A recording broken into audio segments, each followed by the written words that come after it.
Hey there, it's Kim from Not Consumed. Good morning. I hope you're having a great day today. Today we're going to talk about how to make money from home, or specifically how I make money from home. I'm going to tell a little bit about my story, share a couple of alternative ways besides what I specifically do, and then I'm actually going to give you a super exciting tool that you can use to do the same thing that I do. So that's our topic for today. So as you're joining us, I would love for you to answer this question.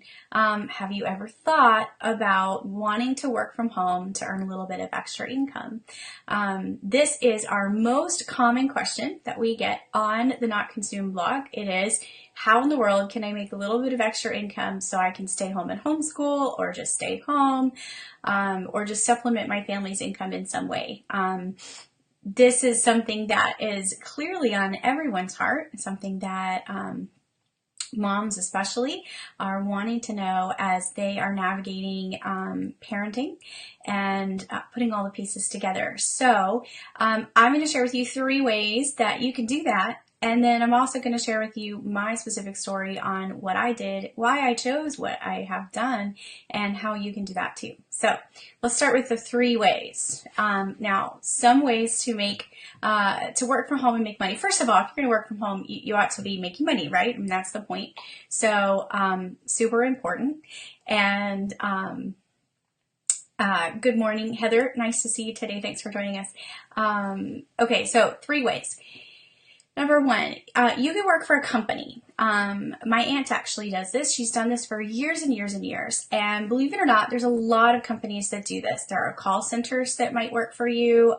There are other online jobs and things like that that you can get that you can work for home. They're a little bit more difficult to find sometimes than other traditional jobs, but that's something that you can look into should that be something that fits your needs. Okay, so that's number 1. All right, number 2. You can work as a virtual assistant. Now, I don't know if you've ever heard of this before. It sounds a little scarier than it is, but a virtual assistant is basically, the word virtual means it's a person who isn't actually face-to-face with you, but is virtual and on the internet. And so a virtual assistant is someone who works for you and doesn't actually come into an office or see you face to face. I've had assistants over the years that lived in another country. I've had assistants that lived in North Carolina, down a couple hours away in South Carolina. I'm in South Carolina. I had an assistant that lived there. I do have an assistant who lives here now. She lives right in my town. She lives 5 minutes down the road. But she's still technically mostly a virtual assistant for me because she works mostly from her home in her computer. She just helps out with our shipping. So she does come in every now and then. 3 times a week. So anyway, a virtual assistant's job is to support the business of someone else. Often you'll find that those are bloggers and things like that. You can get some training to help you learn to do that, or you might find someone who is looking for ways to train or someone that's willing to be trained, especially if you have general computer skills. So that's another way. And then the 3rd way, which is the way I chose, is you can start a blog. Now, I asked the question at the beginning, and I want to know, have any of you ever thought about working from home, specifically starting a blog? But if you've ever thought about working from home, shout out yes or no. You can say no if you've never thought about it. That's totally fine too. But I'd love to know, if you've ever thought about it, drop that in the comments. So I started a blog. Now, I want to tell you why I started a blog and how I started a blog and all of that craziness, because it's really not at all what you would have expected. So in 2009, my husband left. I had 4 kids under the age of 6 at the time. Actually, one wasn't even born yet. And I had a teaching degree, and so I thought, I could go back to school or, go back to teaching, and make, $30,000 a year ish, and pay about 20 of that to daycare. And I thought, okay, I'm not sure that this is the best plan, right? And so, actually didn't even know for sure if I could even come out positively, much less, make any money actually putting that many children in daycare. So I started trying to think of other options. I'm like, well, obviously I'm going to have to make some money here. We don't have any income, whatever. But I was about to have a baby, so I thought I'll just kind of keep working this. I'll just kind of keep waiting on God to show me something. And eventually, probably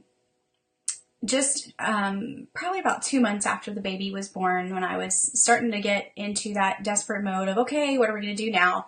Someone introduced me to the concept of blogging. Now, what's interesting about that is about that time, I had a few computer skills. They were, number one, I could check my email, mostly. Number two, whenever there was a computer problem, I knew that you just turn the thing off and start over.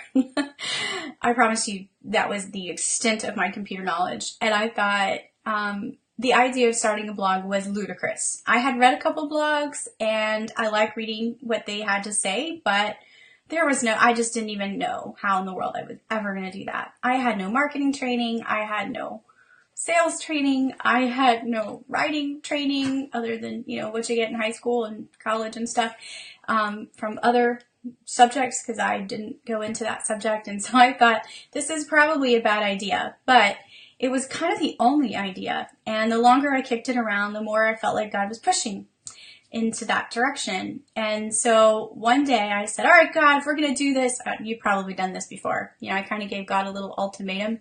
And if you've ever tried that, it doesn't always work. But in this case, it worked. I'm like, all right, if this is what I want to do, I need to figure out, if this is what you want me to do, I need you to help me figure out what to call it. Like, where are we going to go? And I thought if we could come up with some name or some idea, then I guess we'll just kind of start, right? So that's what I started praying for. And eventually I did come up with a name. I was reading, I actually started in Deuteronomy. I was reading a passage. There's a passage in Deuteronomy that talks about how the Israelites were kind of, the Israelites were back and forth all the time. And, sometimes they were like, oh, God is good. And most of the time they were like, why aren't you feeding me? And I'm unhappy and I want to die and go back to Egypt, right?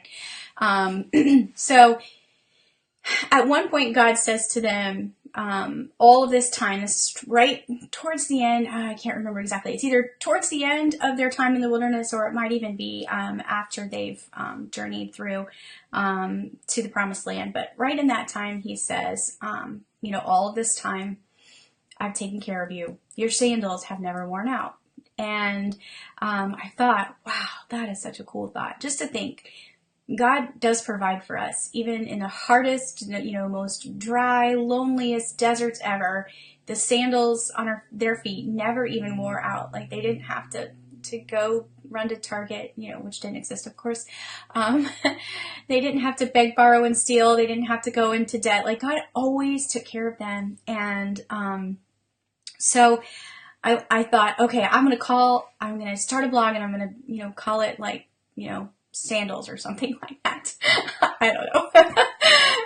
Okay, so I wasn't very good at coming up with this. And then I realized, oh, this is probably a bad idea, because there's like a, all adult resort by this name. Yeah, okay, no, let's stay away from sandals. This is not a good idea. God, I need a new idea, right?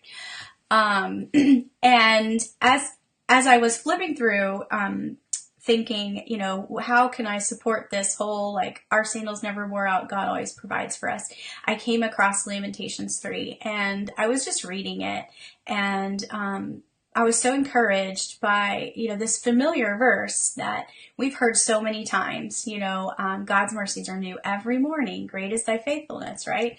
And, there's a song, there's a hymn that I grew up with, and I just knew this hymn for, always been a favorite. And then I saw the part about not being consumed. And I remember thinking, man, I'm consumed.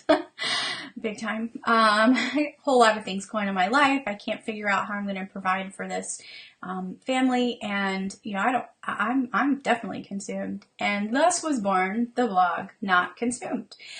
And so all I did to start this blog, this is going to be totally crazy to you, was I searched on Google for how to start a blog, and I just started plugging through and trying to figure out what in the world am I doing.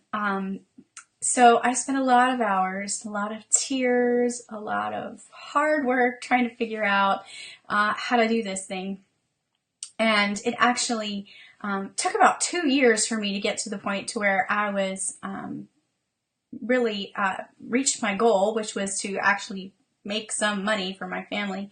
And at that time, it was barely enough to cover some groceries that we needed. So it still really wasn't doing what it was supposed to do. And that's when I learned that my little method of, Google this did not work out.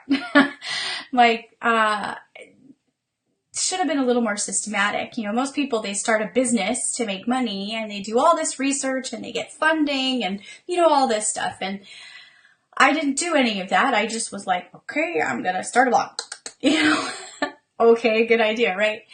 But a lot of people do that. A lot of people just sit down and they're like, okay, well, I can do this. So-and-so's doing this. I've read a blog before. I'll just do this, right? But what I learned is there's actually some pretty intentional ways to do this. And I wouldn't say there's really a right way and a wrong way, but there's definitely huge mistakes that you can make if you don't know what you're doing.